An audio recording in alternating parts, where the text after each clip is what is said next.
ಅಮ್ಮ ಎನ್ನ ಕಷ್ಟ ಪೂರ ಪರಿಹಾರ ಆಂಡ ಇರಿಗೆ ಒಂಜಿ ಅಟ್ಟೆ ಮಲ್ಲಿಗೆ ಪೂದೀಪೆ. ನಾಗಾರಾಧನೆ, ಭೂತಾರಾಧನೆ ತುಳುನಾಡಿನ ನಾಡಿಮಿಡಿತ. ವಿಜ್ಞಾನದ ಜ್ಞಾನಕ್ಕೆ ನಿಗೂಢವಾಗಿರುವಂತಹ ನಮ್ಮ ಈ ತುಳುನಾಡಿನ ದೈವಾರಾಧನೆಯಲ್ಲಿ ಸಿರಿಸಿಂಗಾರದ ಅಲಂಕಾರವು ತನ್ನದೇ ಆದ ಪ್ರಾಮುಖ್ಯತೆಯನ್ನು ಹೊಂದಿದೆ.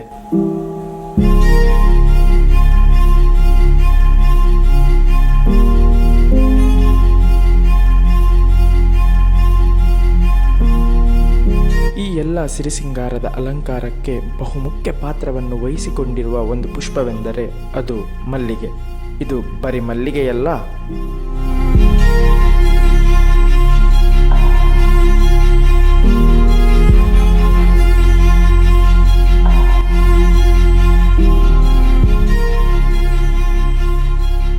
ಉಡುಪಿ ಕರಾವಳಿ ಭಾಗದ ಒಂದು ಸುಂದರವಾದ ತಾಣ. ಇಲ್ಲಿ ಹಲವಾರು ಸಾಂಪ್ರದಾಯಿಕ ಕುಲಕಸುಬುಗಳನ್ನು ಕಾಣಬಹುದು. ಉದಾಹರಣೆಗೆ ಮೊಗಬೀರ ಸಮುದಾಯದ ಮೀನುಗಾರಿಕೆ, ಪದ್ಮಶಾಲಿ ಸಮುದಾಯದ ನೇಕಾರಿಕೆ ಹಾಗೂ ಸವಿತಾ ಸಮಾಜದ ಕ್ಷೌರಿಕೆ. ಇಂತಹ ಹಲವಾರು ಸಾಂಪ್ರದಾಯಿಕ ವೃತ್ತಿಯನ್ನು ಈ ಜಿಲ್ಲೆಯಲ್ಲಿ ಕಾಣಬಹುದು. ಇಷ್ಟಲ್ಲದೆ ಇಲ್ಲಿಯ ಮಂದಿರ ಮಸೀದಿಗಳು, ಬೀಚು ಬಂದರುಗಳು ಪ್ರವಾಸಿಗರನ್ನು ತನ್ನತ್ತ ಕೈಬೀಸಿ ಕರೆಯುತ್ತದೆ. ದೇವಸ್ಥಾನಗಳ ತವರೂರಾಗಿರುವ ಈ ಜಿಲ್ಲೆಯ ಮತ್ತೊಂದು ವಿಶೇಷತೆ ಏನೆಂದರೆ ಇಲ್ಲಿಯ ವೈವಿಧ್ಯಮಯ ಕೃಷಿ. ಉಡುಪಿಯ ವೈವಿಧ್ಯಮಯ ಕೃಷಿಗಳಾದ ಮಟ್ಟುವಿನ ಗುಳ್ಳದ ಕೃಷಿ, ಶಂಕರ್ಪುರದ ಮಲ್ಲಿಗೆ ಕೃಷಿ ಅನೇಕ ಕುಟುಂಬಗಳ ಅನ್ನದ ಬಟ್ಟಲಾಗಿ ಮಾರ್ಪಟ್ಟಿದೆ.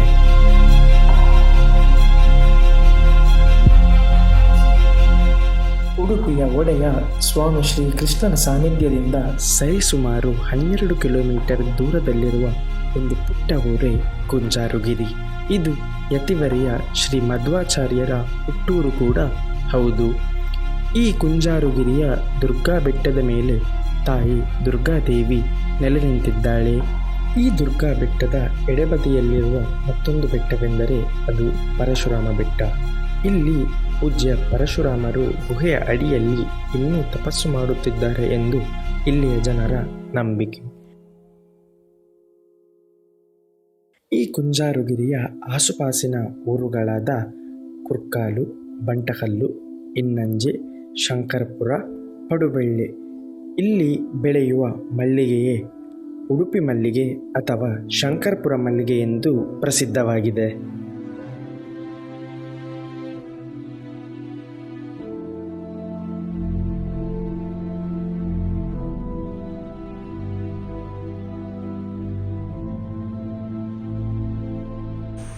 ಭಗವಂತನ ದಶ ಅವತಾರಗಳಲ್ಲಿ ಒಂದು ಅವತಾರ ಪರಶುರಾಮ ದೇವರ ಅವತಾರ.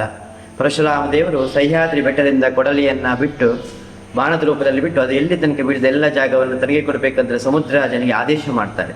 ಆ ಆದೇಶದ ಅನುಸಾರವಾಗಿ ಈ ಕ್ಷೇತ್ರ ನಿರ್ಮಾಣ ಆಗ್ತದೆ. ಈ ಕ್ಷೇತ್ರ ನಿರ್ಮಾಣವಾದ ನಂತರ ಇದರ ಅಡಿಯ ಗುಹೆಯಲ್ಲಿ ಪರಶುರಾಮ ದೇವರು ಧ್ಯಾನ ಕುಳಿತು ಇಲ್ಲಿ ಎಲ್ಲ ಭಕ್ತರನ್ನು ಹರಿಸುತ್ತಿರುವಂಥ ಈ ಜಾಗದ ಸುತ್ತಮುತ್ತಲಿನಲ್ಲಿ ಇರತಕ್ಕಂಥ ಪ್ರದೇಶವೇ ಒಂದು ಶಂಕರಪುರ. ಈ ಶಂಕರಪುರದ ಮಣ್ಣಿನ ಗುಣ ಏನಂತ ಹೇಳಿದರೆ ಪರಿಮಳಯುಕ್ತವಾದಂಥ ದ್ರವ್ಯಯುಕ್ತವಾದಂತಹ ಒಂದು ಮಲ್ಲಿಗೆಯ ಸುವಾಸನೆಯನ್ನು ಇಯುವಂಥ ಒಂದು ಪ್ರದೇಶ. ಈ ಮಲ್ಲಿಗೆ ಅಂತ ಹೇಳಿದರೆ ಪ್ರತಿಯೊಂದು ದೇವರಿಗೂ ದೇವರ ಅಲಂಕಾರಕ್ಕಾಗಿ ಏನು ವಸ್ತುವನ್ನು ಹೂವನ್ನು ಇಡ್ತೇವೋ ಅದು ಪರಿಮಳಯುಕ್ತವಾಗಿರಬೇಕು ಎನ್ನುವುದು ಶಾಸ್ತ್ರವಿದ್ದ. ಆ ಪ್ರಕಾರವಾಗಿಯೇ ಮಲ್ಲಿಗೆ ಇರತಕ್ಕಂತಹ ಸುವಾಸನೆ ಬೇರೆ ಯಾವ ಪುಷ್ಪದಲ್ಲಿಯೂ ಇಲ್ಲ ಅಂತ ಹೇಳ್ಬೋದು. ಈ ಮಲ್ಲಿಗೆ ಕೃಷಿಯ ಮತ್ತೊಂದು ವಿಶೇಷತೆ ಏನೆಂದರೆ ಇದರಲ್ಲಿ ಎಲ್ಲ ಮತದವರು ಜಾತಿ ಭೇದ ಮನೋಭಾವವನ್ನು ಬಿಟ್ಟು ಇದರಲ್ಲಿ ತೊಡಗಿದ್ದಾರೆ. ಇದರ ಇತಿಹಾಸ ನೋಡಿದರೆ ಇದನ್ನು ಪರಿಚಯಿಸಿ ಬೆಳೆಸಿದ್ದು ಕ್ರೈಸ್ತ ಧರ್ಮದವರು. ಹಾಗೆಯೇ ಈ ಮಲ್ಲಿಗೆಯನ್ನು ಮಾರುಕಟ್ಟೆಯಲ್ಲಿ ಮಾರಿದ್ದು ಮುಸ್ಲಿಂ ಧರ್ಮದವರು. ಅದನ್ನು ತಂದು ದೇವರಿಗೆ ಅರ್ಪಿಸಿದ್ದು ಹಿಂದೂ ಧರ್ಮದವರು. ಆದರೆ ಈಗಿನ ಸಮಯದಲ್ಲಿ ಶಂಕರ್ಪುರ ಹಾಗೂ ಆಸುಪಾಸಿನ ಎಲ್ಲ ಮನೆಗಳಲ್ಲಿ ಈ ಮಲ್ಲಿಗೆ ಕೃಷಿಯನ್ನು ಕಾಣಬಹುದು. ಮಲ್ಲಿಗೆಯಲ್ಲಿ ಅನೇಕ ರೀತಿಯ ಪ್ರಭೇದಗಳಿವೆ. ಮೈಸೂರು ಮಲ್ಲಿಗೆ, ಭಟ್ಕಳ ಮಲ್ಲಿಗೆ, ದುಂಡು ಮಲ್ಲಿಗೆ, ಜಾಜಿ ಮಲ್ಲಿಗೆ, ಉಡುಪಿ ಮಲ್ಲಿಗೆ ಅಥವಾ ಶಂಕರಪುರ ಮಲ್ಲಿಗೆ ಹೀಗೆ ವಿವಿಧ ಮಲ್ಲಿಗೆ ಹೂಗಳಿದೆ. ಆದರೆ ಮಾರುಕಟ್ಟೆಯಲ್ಲಿ ಬೇಡಿಕೆ ಇರುವುದು ಶಂಕರಪುರ ಮಲ್ಲಿಗೆಗೆ ಮಾತ್ರ.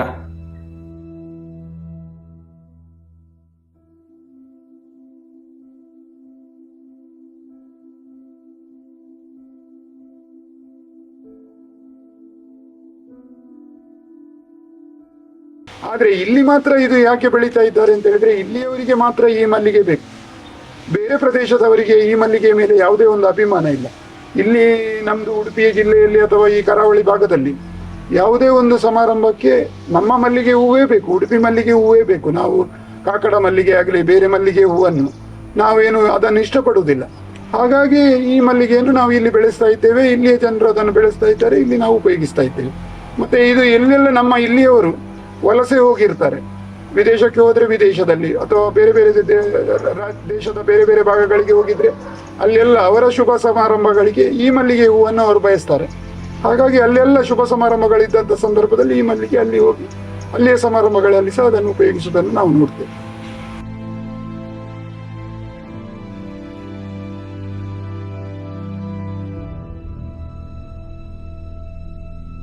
ಶಂಕರಪುರ ಮಲ್ಲಿಗೆಯನ್ನು ಅಳೆಯುವುದು ಹೇಗೆಂದರೆ ಅಟ್ಟೆಯ ರೂಪದಲ್ಲಿ. ಒಂದು ಹೂವಿನ ಅಟ್ಟೆಯಲ್ಲಿ 4 ಹೂವಿನ ಚೆಂಡು ಇರಬೇಕು. ಹಾಗೆಯೇ ಒಂದು ಹೂವಿನ ಚೆಂಡಿನಲ್ಲಿ 800 ಹೂವನ್ನು ಕಟ್ಟಿರತಕ್ಕದ್ದು. ಈ ಶಂಕರಪುರ ಮಲ್ಲಿಗೆಯ ಕಟ್ಟುವ ಶೈಲಿ ಹಾಗೂ ಇದರ ಸುವಾಸನೆಯೇ ಈ ಮಲ್ಲಿಗೆಯ ವಿಶೇಷ ಆಕರ್ಷಣೆ.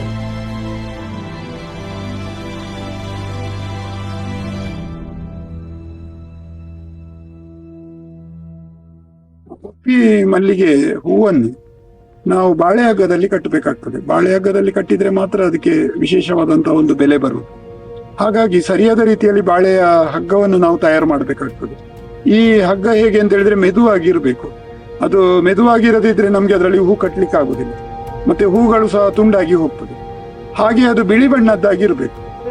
ಕಷ್ಟಲು ಉಂಟು ಬಲ್ಲು ಮತ ಮಲ್ಪೊಡು ಪ್ರಯೋಕುಲ ಬಲ್ಲು ಬಾರದ ಬಲ್ಲನ್ನು ಪತ್ತೊಂದು ಬರ್ತೀರು ಅವತ್ತ ಅಂದ್ರೆ ನಮ್ಮ ಇಲ್ಲಡ್ ಬಾರ ಇತ್ತಿಂದ ಬಾರಿಯನ್ನು ಕಟ್ಟುದು ಅವೇನು 2-3 ದಿನ ಬಾರಿಯನ್ನು ಕಟ್ಟುದು ಸಪ್ತದಿ ಹೊಡೈತೆ ನೀರಾರಿದು ಹೋಗುದು ಅವೇಡ್ ಬಕ್ಕ ನಮ್ಮ ಬಲ್ಲನ್ನು ಬಾರಿ ಹಿಡ್ದು ಬಲ್ಲನ್ನು ಬಿಚ್ಚದು ಜಂಬುಡ್ದಿ ಓಡು ಪನಿಕದಿವರೆ ಬಲ್ಲಿ ಪನಿಕದಿಂದ ಬಾರದ ಬಲ್ಲು ಕಪ್ಪ ಹಾಕೊಂಡು ಕಪ್ಪು ಬಣ್ಣ ಆಗಿದ್ರೆ ಅದು ಸಹ ಮಾರ್ಕೆಟ್ ನಲ್ಲಿ ನಮ್ಗೆ ಹೂವನ್ನು ಜನರು ಇಷ್ಟಪಡುವುದಿಲ್ಲ. ಹಾಗಾಗಿ ಇಂತಹ ಒಂದು ಬಾಳೆ ಹಗ್ಗ ನಮ್ಗೆ ತಯಾರು ಮಾಡ್ಬೇಕು ಅಂತ ಆದ್ರೆ ನಾವೇನು ಅಂತೇಳಿ ಹೇಳಿದ್ರೆ ಗೊನೆ ಬಂದಂತ ಬಾಳೆ ಗಿಡದಿಂದ ನಾವು ಹಗ್ಗವನ್ನು ಮಾಡಿದ್ರೆ ಅದು ಏನಾಗ್ತದೆ ಅಂತ ಹೇಳಿದ್ರೆ ಅದು ಮೆದುವಾಗಿರುವುದಿಲ್ಲ. ಹಾಗಾಗಿ ಅದು ನಮ್ಗೆ ಹಗ್ಗ ಮಾಡ್ಲಿಕ್ಕೆ ಸಹ ತುಂಬಾ ಹೊತ್ತಾಗ್ತದೆ. ಮತ್ತೆ ಬಹಳ ಹೂಗಳೆಲ್ಲ ತುಂಡಾಗಿ ಹೋಗುದು, ಬಹಳ ನಿಧಾನವಾಗಿ ಕಟ್ಟುವುದು, ಇದನ್ನೆಲ್ಲ ನಾವು ಮಾಡಬೇಕಾಗ್ತದೆ. ಅದಕ್ಕೆ ಬಹಳ ಸುಲಭದಲ್ಲಿ ಒಳ್ಳೆಯ ದರ್ಜೆಯ ಬಾಳೆ ಹಗ್ಗವನ್ನು ತಯಾರು ಮಾಡುವುದು ಹೇಗೆ ಅಂತೇಳಿ ಹೇಳಿದ್ರೆ ನಾವು ಬಾಳೆ ಗಿಡವನ್ನು ಸಾಧಾರಣ ಜೂನ್ ತಿಂಗಳಲ್ಲಿ ನಾವು ಬಾಳೆ ಗಿಡವನ್ನು ಸ್ವಲ್ಪ ಗೊಬ್ಬರ ಹಾಕಿ ನೆಡಬೇಕು. ಅಕ್ಟೋಬರ್ ನವೆಂಬರ್ನವರೆಗೆ ಅದು ಮಳೆಗಾಲದಲ್ಲಿ ಮಳೆ ನೀರಿನಲ್ಲಿ ಬೆಳೀತಾ ಹೋಗ್ತದೆ. ಆಮೇಲೆ ನವೆಂಬರ್ ಡಿಸೆಂಬರ್ ಬರುವಾಗ ನಾವು ಅದರ ಎಲೆಯನ್ನು ಕಟ್ ಮಾಡಬೇಕು. ಆಮೇಲೆ ನೀರನ್ನು ಸಹ ಮಿತವಾಗಿ ಕೊಡಬೇಕು, ಅಂದ್ರೆ ಸ್ವಲ್ಪ ಬಾಡಿ ಇರಿದುಕೊಂಡು ಇರುವ ಹಾಗೆ ಆ ಬಾಳೆ ಗಿಡ ಇರಬೇಕು. ಜನವರಿ ಫೆಬ್ರವರಿವರೆಗೆ ಹಾಗೆ ನಾವು ಎಲೆಗಳನ್ನು ಕಟ್ ಮಾಡಬೇಕು. ಎಲೆಯನ್ನು ಕಟ್ ಮಾಡುವುದು ಹೇಗೆ ಅಂತ ಹೇಳಿದ್ರೆ ಒಂದು 10 ಇಂಚಿನಷ್ಟು ಎಲೆಯನ್ನು ನಾವು ಗಿಡದಲ್ಲಿ ಇಟ್ಟು ಉಳಿದ ಭಾಗವನ್ನು ಮಾತ್ರ ಕಟ್ ಮಾಡಬೇಕು, ಮುರಿಯುವುದಲ್ಲ. ಎಲೆಯನ್ನು ಹೀಗೆ ಮಾಡಿ ಮುರಿಯುವುದಲ್ಲ, ಆ ರೀತಿ ನಾವು ಮಾಡಬೇಕು ಅದನ್ನು. ಹಾಗೆ ನಾವು ಮಾರ್ಚ್ ಬರುವಾಗ ಬುಡ ಮತ್ತೆ ತಲೆಯನ್ನು ಕಡ್ದು ಅದನ್ನು ನಾವು ಅದರಲ್ಲಿ ನಾವು ಹಗ್ಗವನ್ನು ಮಾಡಿದ್ರೆ ನಮ್ಗೆ ಅತ್ಯುತ್ತಮ ಗುಣಮಟ್ಟದ ಬಾಳೆ ಹಗ್ಗ ತಯಾರಾಗ್ತದೆ. ಯಾಕೆಂತ ಹೇಳಿದ್ರೆ ಬೇಸಿಗೆ ಬಹಳ ಉದ್ದವಾಗಿರ್ತದೆ, ಸೂರ್ಯನ ಬಿಸಿಲು ತುಂಬಾ ಇರ್ತದೆ ಆ ಬೇಸಿಗೆ ಕಾಲದಲ್ಲಿ. ಹಾಗಾಗಿ ಬಹಳ ಉತ್ತಮ ಗುಣಮಟ್ಟದ ಬಾಳೆ ಹಗ್ಗ ಆಗ್ತದೆ. ಆ ಬಾಳೆ ಹಗ್ಗವನ್ನು ನಾವು ಗೋಣಿ ಚೀಲದಲ್ಲಿ, ಅಂದ್ರೆ ನೀರಿನ ಇದು ಮಳೆಯ ಗಾಳಿ ಇದರ ಸಂದರ್ಭದಲ್ಲಿ ನಾವು ಪ್ಲಾಸ್ಟಿಕ್ ಚೀಲದ ಒಳಗೆ ಅದನ್ನು ತುಂಬಿಸಿ ಇಟ್ರೆ ನಮ್ಗೆ ಅದನ್ನು ಇಡೀ ವರ್ಷ ಅದನ್ನು ಉತ್ತಮ ರೀತಿಯಲ್ಲಿ ಉಪಯೋಗ ಮಾಡ್ಲಿಕ್ಕೆ ಆಗ್ತದೆ. ರಾತ್ರಿಯಾಗಿ ನಮ್ಮ ಬಾರದ ಬಲ್ಲನು ಬುಟ್ಪಾದೀತಿನೇನು ಅವೇನು ಉಲಾಯಿಗೆತ್ತದಿ ಓಡು ಉಲಾಯಿಗೆತ್ತದಿದ್ದು ಕೂಡ ಅಂಚನೆ ಮನದಾನಿ ಕಾಂಡೆ ಪಿದಾಯಿ ಪಾಡು ಜಂಬುಗು ನುಂಗಿ ಬೊಕ್ಕ ನಮ್ಮ ಅವೇನು ಜಾಗೃತಿ ಗೆತ್ತದು ದೀವೋಡು ಬೊಕ್ಕ ಬೊಲ್ದು ಬಲ್ಲಡು ನಮ್ಮ ಪೂ ಕಟ್ಟೋಡು ಕಪ್ಪದ ಬಲ್ಲು ಕೆಲವು ಕಪ್ಪ ಹಾಕೊಂಡು ಐಟು ಪೂ ಕಟ್ಟಿಂದ ನಮ್ಮ ಕಟ್ಟೆ ಕೊಂಡ ಕಟ್ಟೆಡು ಪಿರಿ ಪಂಪೇರು ಅಂಚಾದ ನಮ್ಮ ಬೊಲ್ದುದ ಬಲ್ಲಡೆ ಪೂ ಕಟ್ಟೋಡು.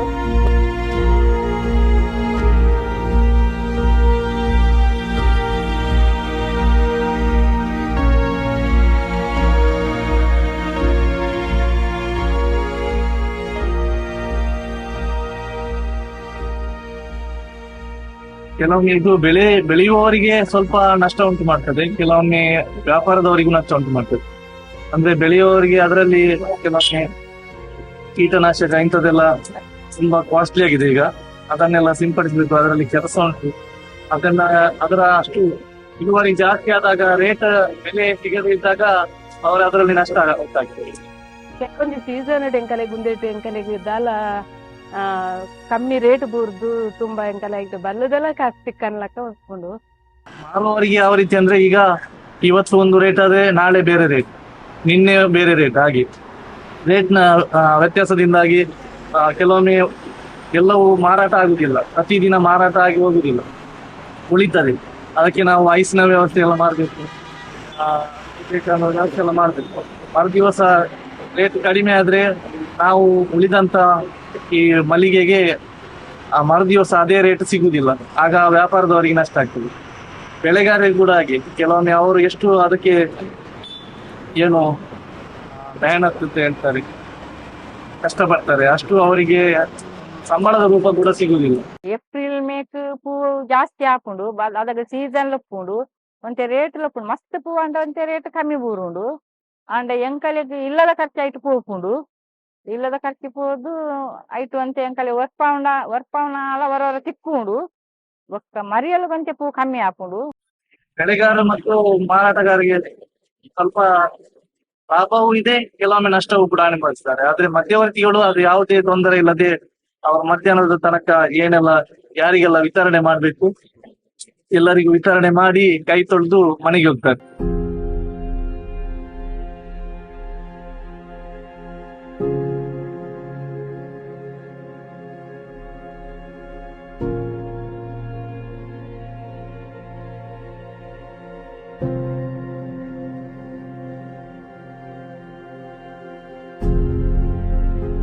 ಇವತ್ತು ಶಂಕರಪುರ ಮಲ್ಲಿಗೆ ಅಂತೇಳಿ ನಾವು ಇಲ್ಲಿ ಸ್ಥಳೀಯವಾಗಿ ಹೇಳ್ತೇವೆ, ಆದ್ರೆ ಅದು ನಾವು ಉಡುಪಿ ಮಲ್ಲಿಗೆ ಹೇಳುವಂತಹದ್ದು ಅದರದ್ದು ನಿಜವಾದ ಹೆಸರು. ಈ ಉಡುಪಿ ಮಲ್ಲಿಗೆ ಎಂಬ ಹೆಸರಿನಲ್ಲಿ ನಾವು ಅದಕ್ಕೆ GI ಟ್ಯಾಗ್ ಅನ್ನು ಪಡೆದಿದ್ದೇವೆ.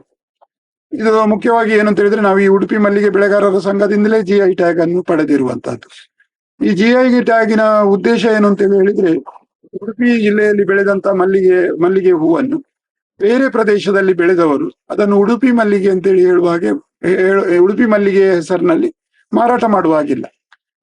ಇದು ನಮಗೆ ಒಂದು ಪ್ರಯೋಜನ ಇರುವಂತದ್ದು. ಅದೇ ರೀತಿ ಗಿಡವನ್ನು ಸಹ ಮಾರಾಟ ಮಾಡುವಾಗ ಉಡುಪಿ ಭಾಗದ ರೈತರಿಗೆ ಮಾತ್ರ ಅದರ ಗಿಡವನ್ನು ಮಾರಾಟ ಮಾಡ್ಲಿಕ್ಕೆ ಅನುಮತಿ ಇರ್ತದೆ, ಬೇರೆ ಭಾಗದ ರೈತರಿಗೆ ಮಾರಾಟ ಮಾಡ್ಲಿಕ್ಕೆ ಅನುಮತಿ ಇರುವುದಿಲ್ಲ. ಸಪೋಸ್ ಯಾರಾದ್ರೂ ಅದನ್ನು ಉಡುಪಿ ಮಲ್ಲಿಗೆ ಹೆಸರಿನಲ್ಲಿ ಯಾರಾದ್ರೂ ಮಾರಾಟ ಮಾಡಿದ್ರೆ ಅವರ ಮೇಲೆ ನಾವು ಕಾನೂನು ಕ್ರಮ ತೆಗೆದುಕೊಂಡು ಅವರಿಗೆ ಶಿಕ್ಷೆ ವಿಧಿಸುವ ಹಾಗೆ ಮಾಡಬಹುದು. ಅದೇ ರೀತಿ ಅದನ್ನು ಮಾರಾಟವಾಗದ ರೀತಿಯಲ್ಲಿ ಸಹ ನಾವು ಮಾಡಬಹುದು. ಇದು ನಮಗೆ GI ಟ್ಯಾಗ್ ಆಗಿರುವುದರಿಂದ ವಿಶೇಷ.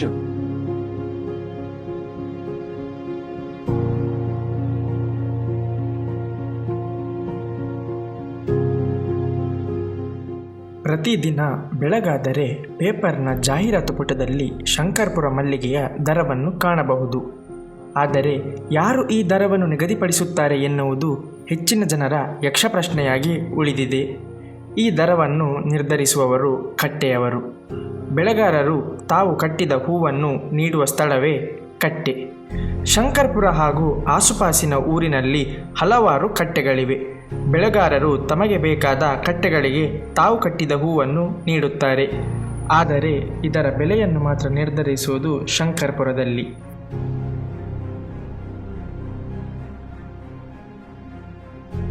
7-8 ಕಟ್ಟೆಯ ದನಿಗಳು ಸೇರಿ ಸುಮಾರು ಮಧ್ಯಾಹ್ನದ 12 ಗಂಟೆಯ ಹೊತ್ತಿಗೆ ದೈನಂದಿನ ದರವನ್ನು ನಿಗದಿಪಡಿಸುತ್ತಾರೆ.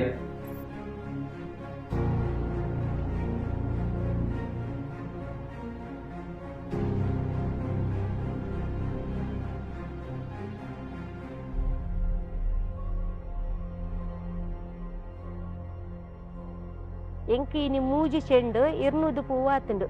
ಐಗ ಅವು ಎಂಕಲ್ಲ ಪೂ ಓವು ಪಂದು ಗೊತ್ತಾವು ಮಲ್ಲಿಗೆ ಪೂ ಓವು ಬಂದು ಗೊತ್ತಾವುಡುಂದು ಐಕು ಎಂಕುಲೊಂದು ಎಂಕಲ್ಲ ಪುದರ್ ಬರೆದು ಚೀಟಿ ಬರೆದು ಕೊರ್ಪ ಅಗುಲ್ ಅವಿನ ತೂದು ಐಟ್ ಎಂಕಲ್ಲ ರೇಟ್ ಎಂಕಲಿಗೆ ಏತ್ ರೇಟ್ ಬೂರುಂಡು ಬಂದು ಅವಿನ ಎಂಕಲಿಗೆ ಪಾಡುವೇರು.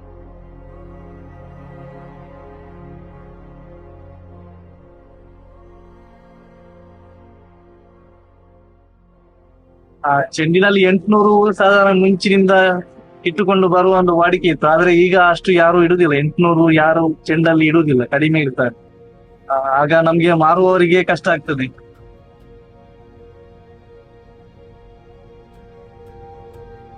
ಮಲ್ಲಿಗೆ ಹೂವು ಹೇಗೆ ಅಂತ ಹೇಳಿದ್ರೆ ಇಳುವರಿಯ ದೃಷ್ಟಿಯಲ್ಲಿ ನಾವು ನೋಡುವಾಗ ಇದೊಂದು ವಿಶೇಷವಾದಂತಹ ಒಂದು ತಳಿ. ಇದು ಸಾಮಾನ್ಯವಾಗಿ ಏನು ಅಂತ ಹೇಳಿದ್ರೆ ಬೇಸಿಗೆಯಲ್ಲಿ ಮಾತ್ರ ಹೂವನ್ನು ಕೊಡುವಂತಹ ತಳಿ. ಮಳೆಗಾಲ ಆಗಲಿ ಚಳಿಗಾಲದಲ್ಲಿ ಹೂ ಬರುವ ತಳಿ ಅಲ್ಲ. ಆದ್ರೆ ನಾವೇನು ಮಾಡಿದ್ದೇವೆ ಅಂತ ಹೇಳಿದ್ರೆ, ಒಂದನೇದು ನಾವು ತಳಿ ಅಭಿವೃದ್ಧಿ ಮಾಡಿದ್ದೇವೆ. ತಳಿ ಅಭಿವೃದ್ಧಿ ಏನು ಅಂತ ಹೇಳಿದ್ರೆ, ಬಹಳ ಉತ್ತಮ ಗುಣಮಟ್ಟದ ಬೀಜದಿಂದ ಮಾಡಿದಂತ ಗಿಡದ ಬಹಳ ಉತ್ತಮ ಗುಣಮಟ್ಟಗಳಿರುವಂತದ್ದು, ಅಂದ್ರೆ ಇಡೀ ವರ್ಷ ಹೂವನ್ನು ಕೊಡುವಂತ ಒಂದು ತಳಿಯನ್ನು ನಾವು ಇಲ್ಲಿ ಏನು ಮಾಡಿದ್ದೇವೆ, ಅಭಿವೃದ್ಧಿ ಪಡಿಸಿದ್ದೀವಿ. ಹಾಗಾಗಿ ನಮ್ಮ ಮಲ್ಲಿಗೆ ಹೂ ಏನು ಅಂತ ಹೇಳಿದ್ರೆ ಇಡೀ ವರ್ಷ ಹೂ ಕೊಡ್ತದೆ. ಇವತ್ತು ನೋಡಿ, ಇಡೀ ವರ್ಷ ಆಗುವಂತ ಮಾವಿನಕಾಯಿ ಕೊಡುವಂತ ಗಿಡ ಇದೆ, ಹಲಸಿನ ಹಣ್ಣು ಕೊಡುವಂತ ಗಿಡ ಇದೆ. ಆದ್ರೆ ನಿಜವಾಗಿ ಹಲಸಿನ ಹಣ್ಣು ಬೇಸಿಗೆ ಅಥವಾ ಮಳೆಗಾಲ ಬರುವಾಗ ಆ ಟೈಮ್ ನಲ್ಲಿ ಮಾತ್ರ ಹಲಸಿನ ಹಣ್ಣು ಆಗುದು. ಇದು ಏನು ಅಂತ ಹೇಳಿದ್ರೆ ತಳಿಯ ಒಂದು ಅಂದ್ರೆ ವಿಶೇಷವಾದಂತ ಗುಣ ಒಂದು ಇರುವಂತಹ ಒಂದು ಮಲ್ಲಿಗೆ ಹೂವಿನ ಒಂದು ಗಿಡದ ತಳಿ ಅಭಿವೃದ್ಧಿ ಆದದ್ದು, ಅಂದ್ರೆ ಒಂದು ವಿಶೇಷ ಹುಟ್ಟಿತು, ಅಭಿವೃದ್ಧಿ ಪಡಿಸಿ. ಹಾಗಾಗಿ ಈ ಮಲ್ಲಿಗೆ ಹೂವು ಇಡೀ ವರ್ಷ ಇವತ್ತು ಹೂ ಕೊಡುವಂತ ಒಂದು ಪರಿಸ್ಥಿತಿಯಲ್ಲಿ ಬಂದಿದೆ. ಎಷ್ಟು ಹೂ ಕೊಡ್ತದೆ ಹೇಳುವಂತಹದ್ದು ಅದು ನಾವು ಯಾರಿಗೂ ಹೇಳಲಿಕ್ಕೆ ಸಾಧ್ಯ ಇಲ್ಲ. ಯಾಕೆಂತ ಹೇಳಿದ್ರೆ ಅದು ಸ್ವಾಭಾವಿಕವಾಗಿ ಹೂ ಕೊಡುದು ಬೇಸಿಗೆಯಲ್ಲಿ. ಮತ್ತೆ ನಾವು ಜಾಸ್ತಿ ಹೂ ಬೇಕು ಅಂತ ಹೇಳಿ ಆದ್ರೆ ನಾವು ಈ ಗೊಬ್ಬರಗಳನ್ನು ಕೊಡುವುದು ಮತ್ತೆ ಸಿಂಪರಣೆ ಮಾಡುವುದು ಇದನ್ನೆಲ್ಲ ಮಾಡಿ ಅದನ್ನು ಮ್ಯಾನೇಜ್ಮೆಂಟ್ ಮಾಡಿ ಆ ಮ್ಯಾನೇಜ್ಮೆಂಟಿನಿಂದ ಹೂವನ್ನು ತೆಗೆಯುವುದು. ಮತ್ತೆ ನಮ್ಮ ಬಾಲಿನ ಸಾಂಕಿನಲ್ಲಿ ಕಾಗಿಡೋನು ಸಾಂಕೋಡ ಹಾಕೊಂಡು ನಮ್ಮ ಖಾಲಿ ದೀದು ಬುಂಡ ಒಂಜಿ ನಂಗೆ ಕಾಜಿ ಆಯ್ತು ನೀರು ಪಾಡ್ನ ಗೊಬ್ಬರ ದೀಪಿನ ಪಜೀರ್ಗೆಪ್ಪುನ ಪೂರ ಮಲ್ಪೋಡು ದುಂಬು ಮುಂಚೆದಲ್ಕ ಮರ್ದ ಅವು ದಾಲ ಇತ್ತಿಜ್ಜಿ ಎಂಕಲ್ದ ಕಾಸು ಇಜ್ಜಿಗೆ ತೊಂದ್ರಲ್ಲ ಅದಾಗ ಎಂಕುಲು ತೂಟನ್ ಪೊತ್ತದು ಪೆತ್ತೊಲ್ಲ ಇಂತ ಹಾಕುದು ಅಂಬಿ ಮಲ್ತುದು ಗೊಬ್ಬರ ದೀದು ಅವಿನೇ ಮಲ್ದಿನಿ ಕಾಂಡಲಾಗದು ಐಕ್ ಪಣಿ ತಲ್ತುದು 5 ಗಂಟೆ ಲಕ್ಕ ಕೊಡುತ್ತುಂಡು ಇಸೆದಾಲ ಆತ ಬಂಗಜ್ಜಿ ಇಸೆ ಐಕ್ ದಕ್ಕ ಬೋಡುತ್ತಿನ ಉಂಡು ಮರ್ದು ಮತ್ತ ಕೊರ್ಪೇರು ಕಣರ್ಪುಂಡು ಅದಾಗ ಎಂಕಲ್ದ ಕಾಸು ಇಜ್ಜಿ ಕಣರ್ರಲ್ಲ ಬೊಕ ದುಮ್ಮದ ಬಂಗ ಇಸೆ ಇಜ್ಜಿ ಎರೆಲ್ಲ ಜನ ಕುಳಿದು 15-20 ದಿನಕ್ಕೊರ ನೆಲ ಕಡ್ಲೆದ ಪುಂಡಿ ಬೊದುಡ್ರದಿ ಇದು ಅವೇನು ಮುಜಿನಾಲ್ ದಿನ ಒಂಜಿ ಬಾಜನೋ ಪಾರ್ದು ನೆಲ ಬಾಜನೋ ಡ್ರಮ್ ದಲ್ ಕತ್ತಿನಿ ಪಾರ್ದು ಅವೇನು ಬೊದುಡ್ರದಿ ಓಡು ಬೊದುಡ್ರದಿ ಇದು ಮುಜಿನಾಲ್ ದಿನ ಬೊಕ್ಕ ಅವೇನು ಕಲಾಡದ ಒಂತೆ ತೆಲುಪು ಮಲ್ತದು ನೀರ್ ಮೈತುದು ತೆಲುಪು ಮಲ್ತದು ಒಂದೊಂಜಿ ಗಿಡಕ್ಕೂ ರಡ್ ಜಗ್ಗದಾತು ಕೂತ ಮುದಿಯಲ್ಗು ಒಕ್ಕುದು ಅವಳ ಕೂತ ಮುದಿಯಲ್ದ ಪಜೀರು ಮತ್ತ ಗೆತ್ತದು ಕೂತ ಮುದಿಯಲ್ನು ಒಕ್ಕುದು ಪುಂಡಿ ಮೈಪೋಡು ಪುಂಡಿ ಮೈತದು ಆಕಿನೇಗ ನಮ್ಮ ಲಾಯ್ಕ್ ನೀರು ಬಿಡೋಡು ಗಿಡಕ್ಕೂ. ಹಾಗಾಗಿ ಅದು ಅವರವರ ಮ್ಯಾನೇಜ್ಮೆಂಟಿನಲ್ಲಿ ಹೋಗ್ತದೆ. ಈ ವೀಣೆಯನ್ನು ನುಡಿಸಿದಾಗಿ ಈಗ ವೀಣೆಯನ್ನು ನುಡಿಸುವುದು ಈಗ ನಮ್ಮಂಥವರು ನುಡಿಸಿದ್ರೆ ಅದನ್ನು ಕೇಳಲಿಕ್ಕೆ ಸಾಧ್ಯ ಇಲ್ಲ. ಅದೇ ಗೊತ್ತಿರುವವರು ನುಡಿಸಿದ್ರೆ ಒಳ್ಳೆಯ ಸ್ವರ ಬರ್ತದೆ. ಹಾಗೆ ಈ ಬೆಳೆ ಅದರಲ್ಲಿ ಒಳ್ಳೆಯ ಅನುಭವ ಇದ್ದು ಒಳ್ಳೆಯ ಒಂದು ವೈಜ್ಞಾನಿಕತೆಯನ್ನು ಅಳವಡಿಸಿದರೆ ಅವರಿಗೆ ತುಂಬ ಹೂ ಆಗ್ತದೆ. ಏನೋ ಅಳವಡಿಸದವರಿಗೆ ಬೇಸಿಗೆಯಲ್ಲಿ ಸ್ವಲ್ಪ ಹೂ ಆಗ್ತದೆ, ಮಳೆಗಾಲದಲ್ಲಿ ಗಿಡಗಳು ಸಾಯ್ತದೆ, ಚಳಿಗಾಲದಲ್ಲಿ ಗಿಡಗಳು ಬಹಳ ವೀಕ್ ಆಗಿರ್ತದೆ. ಈ ರೀತಿಯ ಒಂದು ವಾತಾವರಣ ಇದೆ. ಈ ಮಲ್ಲಿಗೆ ಕೃಷಿಯು ಶಂಕರ್ಪುರದ ಜನರ ಜೀವನದಲ್ಲಿ ಬೆರೆತು ಹೋಗಿದೆ. ಇಲ್ಲಿಯ ಮುದುಕರಿಂದ ಹಿಡಿದು ಮಕ್ಕಳವರೆಗೂ ಎಲ್ಲರೂ ಈ ಮಲ್ಲಿಗೆ ಕೃಷಿಯಲ್ಲಿ ತೊಡಗಿಸಿಕೊಂಡಿದ್ದಾರೆ. ಶಂಕರ್ಪುರದ 5 ಮನೆಗಳಲ್ಲಿ ಕನಿಷ್ಠ ಪಕ್ಷ 3 ಮನೆಯಲ್ಲಾದರೂ ಮಲ್ಲಿಗೆ ಕೃಷಿಯನ್ನು ಕಾಣಬಹುದು. ಮಲ್ಲಿಗೆ ಕಟ್ಟುವುದು ಶಂಕರ್ಪುರ ಭಾಗದ ಮಕ್ಕಳಿಗೆ ಸಂಪ್ರದಾಯದಂತಾಗಿದೆ. ಹಿರಿಯರು ಮಲ್ಲಿಗೆ ಕಟ್ಟುವುದನ್ನು ನೋಡಿ ಅದರಿಂದ ಮಕ್ಕಳು ರೂಢಿ ಮಾಡಿಕೊಳ್ಳುತ್ತಾರೆ. ಉಂಡೆ ಮಲ್ತು ಓದ್ತೀನಿ ಎಂಕಲೆ ಜೋಕುಲೆಗುಲ ಕಲ್ಪಾದು ಮದ್ಮೆ ಮಾತಿರಿ ಪೂರ ಎಂಕುಲು ನೆಟ್ಟೆ ಮಲ್ತೀನಿ ಬೊಕ ಇಸೆಲ ಎಂಕಲ್ನ ಪುಲ್ಯಲ್ಲು ಎನ್ನ ಬಾಲ್ಲು ಪೂರ ಅವೇ ಬೇರೆ ಮಲ್ತು ನುಲ್ಲಿರ್ ಬೇಲೆ ಯಾನು ದಿಂಚಿನ ಮಲ್ಲಿಗೆದ ಕೆಲಸ ಮಲ್ತೊಂದು ಇತ್ತೆ ಎಂಕಲೆಗೆ ಎಂಕಲ ಅಪ್ಪ ಅಮ್ಮ ಮಲ್ಲಿಗೆದ ಕೆಲಸ ಕಲ್ಪದಿರು ಶಾಲೆಯ ಪೋಪಿನೆತ್ತ ಇದೆಟ್ಲ ಎಂಕುಲು ಮಲ್ಲಿಗೆದ ಕೆಲಸ ಮಲ್ತೊಂದುತ್ತ ಎಂಕಲ್ಲ ಅಜ್ಜಿನ ಕಾಲೊಡ್ದುಂಚಿ ಒಂದು ಕೃಷಿ ಮಲ್ಲಿಗೆದ ಕೃಷಿನು ಮಲ್ತೊಂದುಲ್ಲೇರು ಅವೆಡ್ ಬೊಕ್ಕ ಎಂಕಲ್ಲ ಅಪ್ಪ ಅಮ್ಮ ಮಲ್ತೋತೇರು ಎಂಕಲೆಗ್ ಒಂಜಿ 10-16 ವರ್ಷ ಆಯಿ ಬೊಕ್ಕ ಎಂಕುಲ್ಲ ಅಗಲೊಟ್ಟುಗು ಅಗಲೆಗ್ ಒಂಚೂರು ಹೆಲ್ಪ್ಗು ಪೋಂದುತ್ತ ಎಂಕುಲು ಮಲ್ಲೆ ಆಯಿ ಬೊಕ್ಕ ಎಂಕು ಇಲ್ಲು ಕಟ್ಟುನ ಪೊರ್ತುಡ್ಲ ಎಂಕಲ್ಲ ಅಪ್ಪ ಜಾಗಡು ಇಲ್ಲು ಕಟ್ಟುನಲ್ಪನೆ 10-20 ಗಿಡ ಕಂತದು ನತ್ತೇರು ಐಟ್ ಎಂಕು ದೀ ಬೊಕ್ಕನೆ ಎಂಕು ಪೂ ಮತ್ತ ಅವರೆ ಪತ್ತುಂಡು ಒಂಜಿ 7 ತಿಂಗಳು ಬೊಕ್ಕ ಎಂಕು ಪೂ ಅವರೆ ಪತ್ತುಂಡು ಆ ಇತ್ತೆ ಎಂಕಲ ಗಿಡಕ್ಕೂ 10-20 ವರ್ಷ ಆಂಡು 10-20 ವರ್ಷ ಆಂಡಲ ಇತ್ತೆ ಎಂಕಲೆ ಪೂ ಆವಂದೇ ಉಂಡು. 7 ಗಂಟೆಗೆ ಆಜರೆ ಮಸ್ತ್ ಪೂ ಅವನಗ 7 ಗಂಟೆಗೆ ಎಂಕುಲು ಪೂ ಪೂರ ಕೊಯ್ದು ಅವೇನು ಎಂಕುಲು ಕಟ್ಟದು ಶಾಲೆಗ್ ಕೊರ್ದು ಶಾಲೆಗೆ ಎಂಕುಲು ಪೋವಡು. ಯಾನ್ ಮದ್ಮೆ ದಿಡೆ ಬತ್ತಿನೇಡ್ ಬಕ್ಕನೆ ಯಾನು ಪೂತ ಅವು ಕಟ್ರೆಗ ಅವಡು ಕೊಯ್ಯರೆಗ ಅವಡು ಪೂತ ಗಿಡದ ಬಗ್ಗೆ ಪೂರ ಮಾಹಿತಿ ಎಂಕ್ ತಿಕ್ಕಿನಿ ಅಂಚದ ಐಟೆ ಯಾನಿತೆ ಒಂತೆ ಉತ್ಪತ್ತಿ ಎಂಕ್ ತಿಕ್ಕೊಂದುಂಡು ಐಟ ಎಡ್ಡೆ ಅವೊಂದುಂಡು.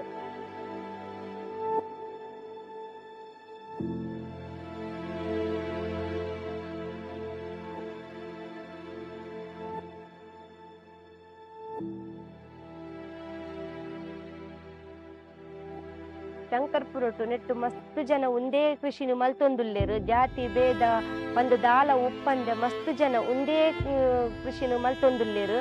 ನೆಟ್ಟು ಅಗಲ್ಲ ಜೀವನ ಮಸ್ತ್ ಎಡ್ಡೆಡು ಪೋವೊಂದುಂಡು.